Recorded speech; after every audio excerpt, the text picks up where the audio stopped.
Everyone. तो आज हम एसएससी सीपीओ के बारे में थोड़ी सी बात करेंगे कि एसएससी सीपीओ की तैयारी कैसे करनी है और उसमें कौन कौन सी चीज़ें पढ़नी है और क्या अप्रोच रखना है। एसएससी सीपीओ में अगर हम देखें तो टोटल 4 सेक्शन होते हैं उसमें, मैथ्स, रीजनिंग, इंग्लिश और जीके।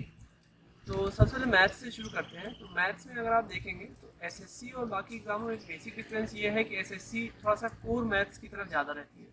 मतलब उसमें आपका ज्योमेट्री, ट्रिग्नोमेट्री और अलजेब्रा थोड़ा सा ज़्यादा होता है। परसेंटेज और इस तरह के जो कोर टॉपिक्स हैं मैथ्स के वो बहुत ज़्यादा आते हैं, कुछ ज़्यादा ही क्वेश्चन उसके आते हैं। तो कोशिश ये रखनी चाहिए हमारी कि ये जो कोर टॉपिक्स हैं जिनमें से बहुत ज़्यादा क्वेश्चन आते हैं, जैसे परसेंटेज हो गया, जैसे आपका ज्योमेट्री हो गया, जैसे आपका अलजेब्रा हो गया, उन सबको हम थोड़ा सा अच्छे से प्रिपरेशन करें। मेंसुरेशन हो गया, मेंसुरेशन भी काफ़ी अच्छा मतलब आता है उसमें अमाउंट। तो कहने का मतलब ये है कि अगर आप एसएससी सीपीओ, एसएससी सीजीएल को देखें, दोनों का सिलेबस लगभग सेम है। सीजीएल का लेवल थोड़ा सा अच्छा हो जाता है, सीपीओ का लेवल उतना ज़्यादा नहीं होता है। तो कहने का मतलब ये है कि मैथ्स में खास करके हमको टॉपिक्स देखने हैं, किस तरह के टॉपिक हमको उठाने हैं।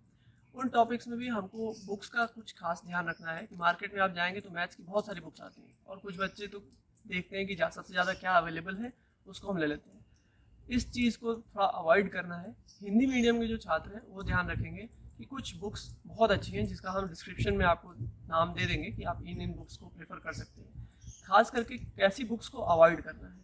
कुछ बुक्स आपको मार्केट में ऐसी मिलेंगी जो शॉर्ट ट्रिक्स के नाम पे बिकती हैं। आपको वो बता देंगे कि हर चीज़ के लिए हम शॉर्ट ट्रिक्स आपको प्रोवाइड करते हैं। बेसिकली शॉर्ट ट्रिक्स के नाम पर एक तरह से वो छलावा टाइप का होता है कि अगर आप 50 से 60 शॉर्ट ट्रिक्स आप याद करें, हर क्वेश्चन के लिए शॉर्ट ट्रिक याद करें, और मेन एग्जाम में अगर शॉर्ट ट्रिक्स काम ना आए, काम कैसे ना आए कि अगर वो क्वेश्चन का थोड़ा सा चेंज कर दे, क्योंकि एग्जाम ऑनलाइन होने लगे हैं तो कई बार ऐसा करते हैं वो कि क्वेश्चन को थोड़ा सा ट्विस्ट कर देते हैं। तो आपका क्या होगा कि शॉर्ट ट्रिक काम नहीं आएगी, तो जो भी आपकी मेहनत है वो वेस्ट हो जाएगी। तो ज़्यादा चीज़ें आप समझने के ऊपर लगाएं, क्वेश्चन को समझना कैसे है और कैसे हम इसको छोटा कर सकते हैं।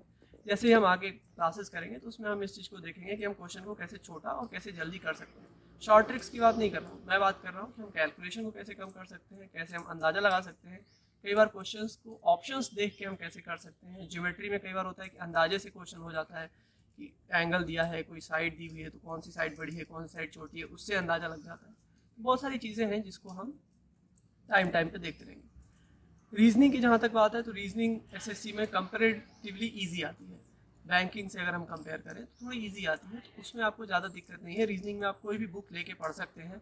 कुछ चीज़ें, एक दो रीजनिंग के जो टॉपिक्स हैं उनको, जैसे सिलोजिज्म का कुछ क्वेश्चन आते हैं या एक दो और क्वेश्चन है जो हम देखेंगे बाद में, उसको हमें पढ़ना पड़ेगा बुक से। बाकी मैक्सिमम चीज़ें, कोडिंग, डिकोडिंग, ये तो बहुत बेसिक आती है, लगभग आप कोई भी किताब लेंगे तो उसमें आपको बन जाएगा।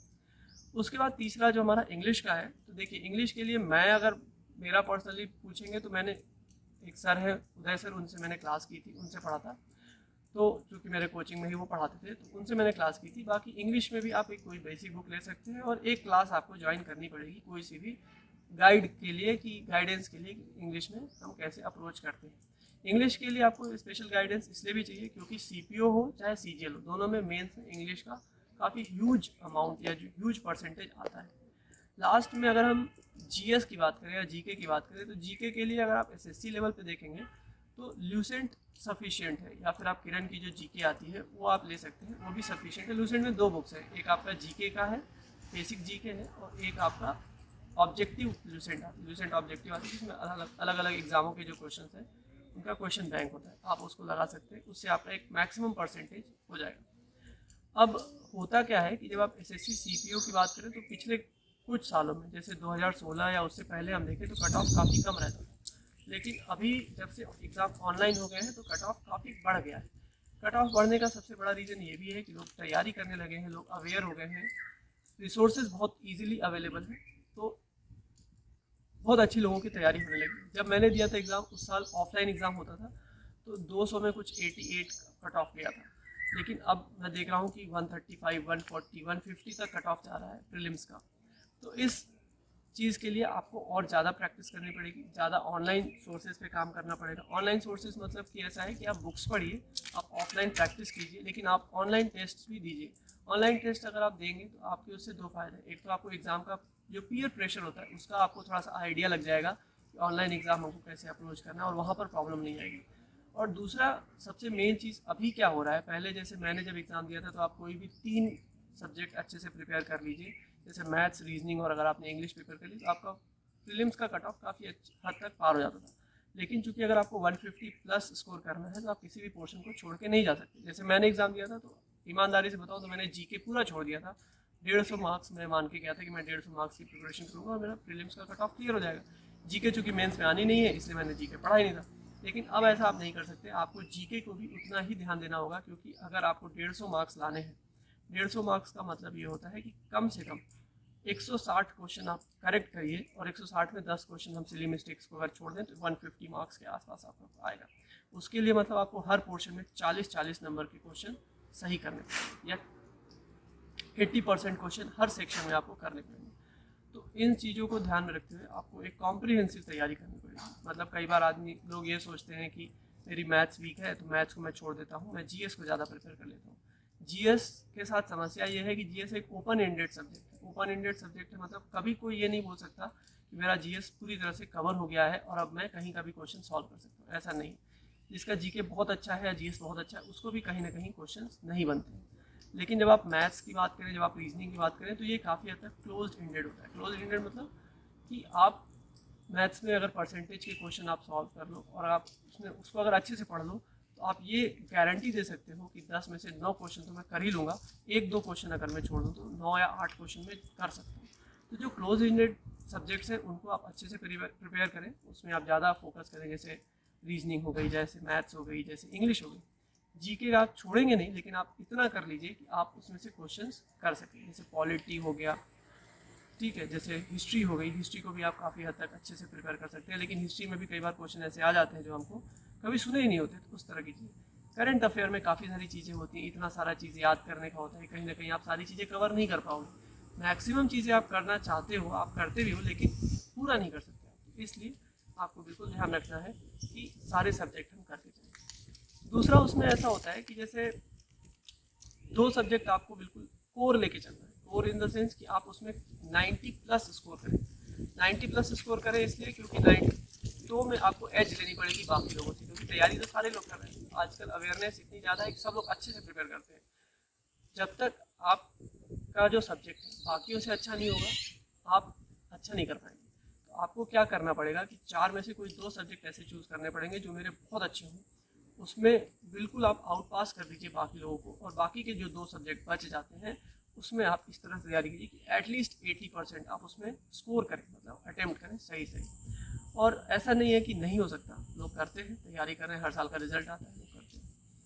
तो ये तो रही सब्जेक्ट की बात। और सब्जेक्ट में भी कई बार मैंने देखा है कि लोग अरिहंत की या बाकी पब्लिकेशंस की बुक आती है, कभी भी एग्जाम ओरिएंटेड आप बुक मत लीजिए। मतलब एसएससी सीपीओ कंप्लीट गाइड ऐसी बुक लिख के आ जाती है, उसमें मैथ्स के 10 टॉपिक दिए हैं, उसमें रीजनिंग के 10 टॉपिक दिए हैं और जीएस और ऐसा दिया।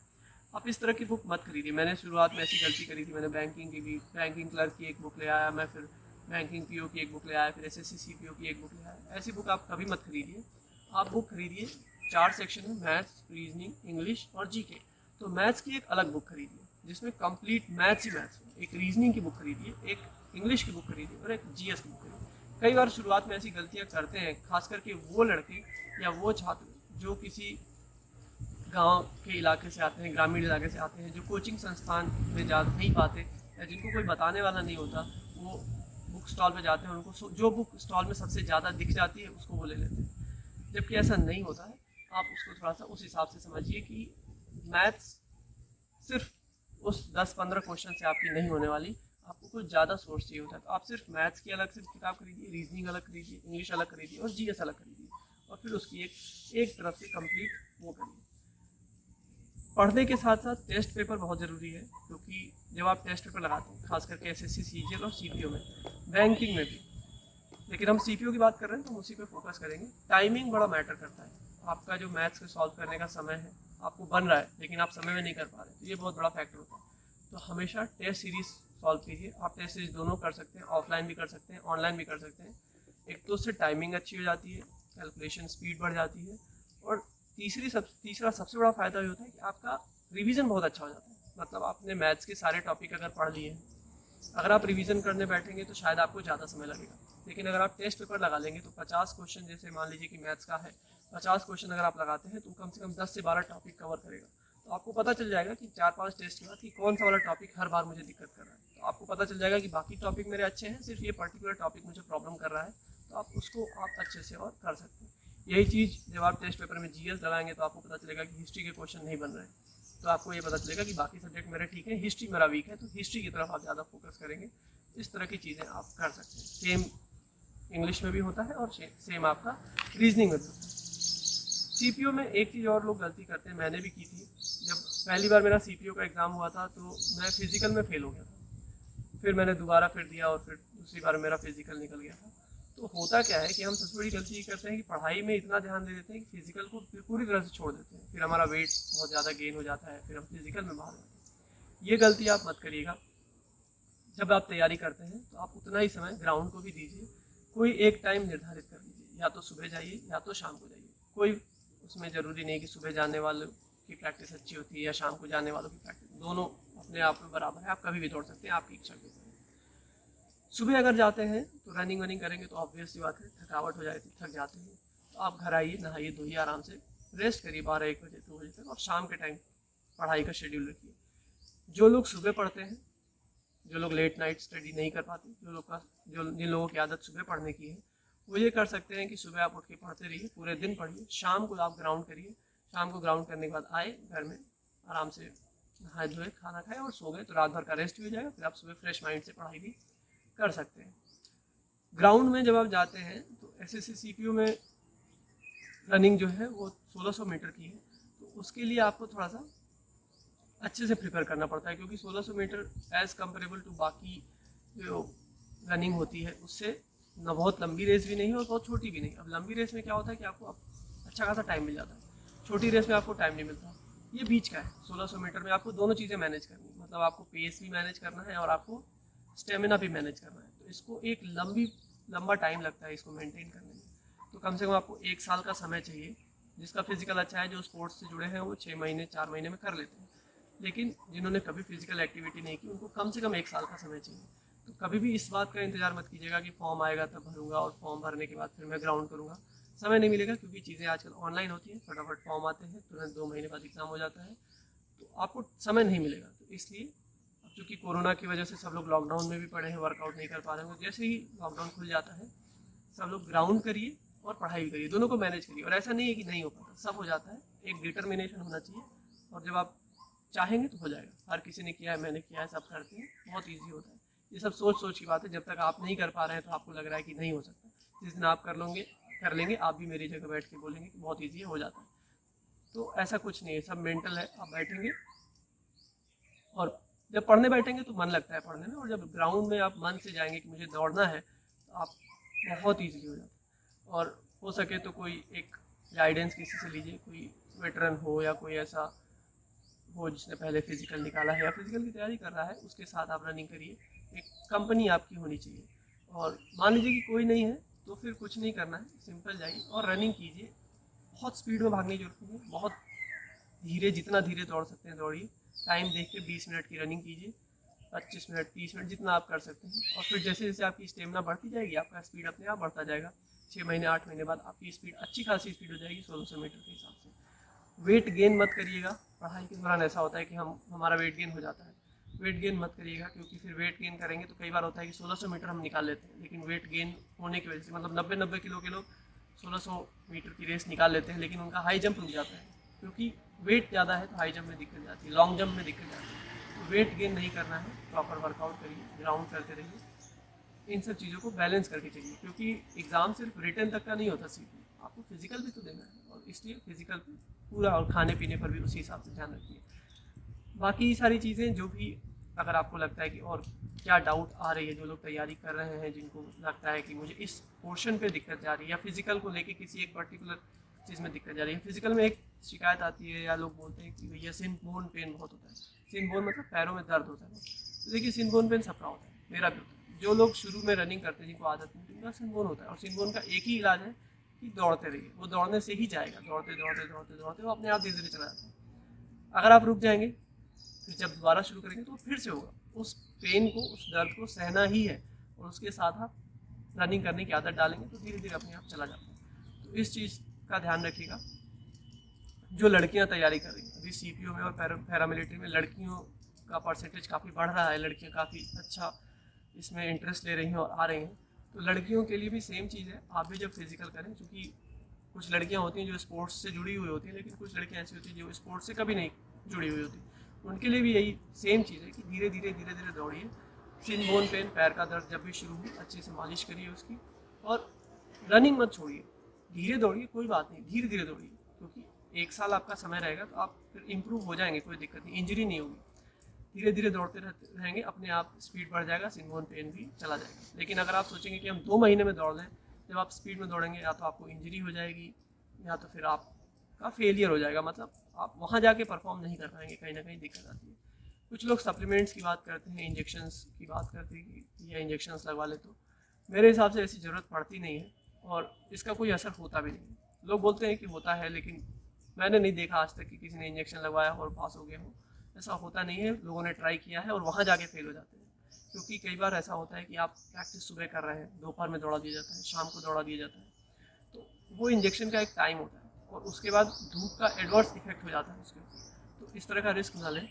जब भी आप रनिंग करें, एक सुबह का टाइम या शाम का टाइम लेके चलें, और जब फाइनल टेस्ट हो उसके पहले दिन के अलग अलग टाइम में रनिंग करके चेक कर लें, दोपहर में चेक कर लें, फिर शाम को चेक कर लें, 10 बजे दौड़ के चेक कर लें, फिर धीरे धीरे हमारा चीज़ें हो जाती हैं।